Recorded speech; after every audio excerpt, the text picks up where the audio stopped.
Hello everyone, welcome to HardReset channel. In today's video I want to show you how you can lock or unlock apps with Fingerprint on OPPO Find X6. So first, go to settings, then scroll until you see password and security, and now click on Fingerprint. Here, enter your lock screen password, and make sure you have use Fingerprint for app lock is turned on. Now you can leave this setting and go to permissions and privacy.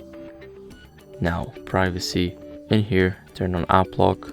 You need to verify it with your fingerprint, and now click got it.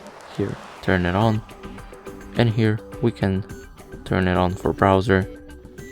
And now if we turn on browser, it asks us to verify with fingerprint or use a privacy password, so it works. Thank you guys for watching.